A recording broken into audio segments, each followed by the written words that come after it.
Hello' guys চাই থাকিব মোৰ ইউটিউব চেনেল আৰু ফেচবুক চেনেল। ইয়া হৈছে আমাৰ ডিপকা গাঁৱৰ পৰা ৰাইজৰ খেতি পথাৰ। ইয়াত 2.5 বিঘা মাটি আছে। আমাৰ গাঁৱৰ পৰা ৰাইজে ইতিমধ্যে কাম আলি বান্ধা কাম 5 কাটা কাম হৈছে আৰু যেটো ৰুব এতিয়া আৰু এনেকৈ আমাৰ গাঁৱৰ পৰা মহিলাসকলেও ইয়াত মানে বিধান তুলিবলৈ ওলাইছে। এইবিলাক হৈছে বিধান দাঙিব আৰু পাছ কাটিব লাগিব, লগতে আলিও বান্ধিব লাগিব। ইয়া ইতিমধ্যে আমাৰ শাৰী পাতিছে আমাৰ গাঁৱৰ পৰা মহিলা আইসকল।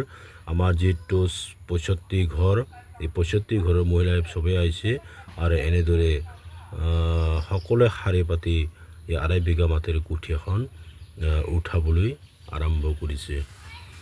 আমাৰ ৰাইজে খুব দলে দলে কাম কৰে আৰু বছৰ এই খেতিত মোটামুটি বহুত ধান পোৱা যায় আৰু এই ধানটো আমি পূজাৰ কাৰণে অলপ ৰাখি বিক্ৰী কৰি দিওঁ।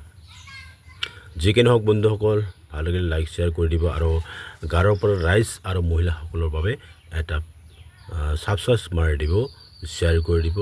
নেমৰাচং, ধন্যবাদ, থেংক ইউ। শাওনৰ পথাৰলৈ বোলো যাবানে কাইটি, বোকা পানীৰ গোন্ধ ল'বলৈ আইটি, শাওনা ককাইহঁত নাই।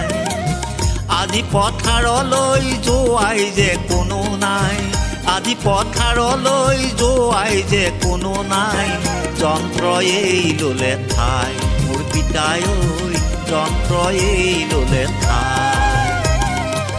শাওনৰ পথাৰলৈ বোলো যাবানে কাইটি।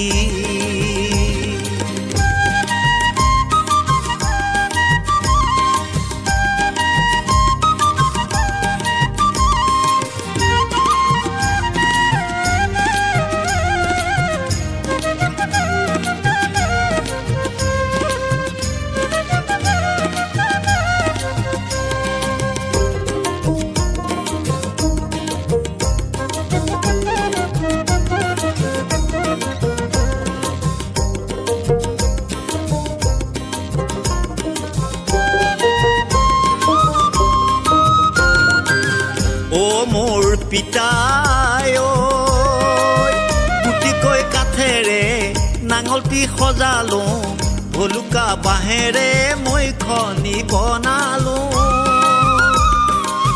গুটিকৈ কাঠেৰে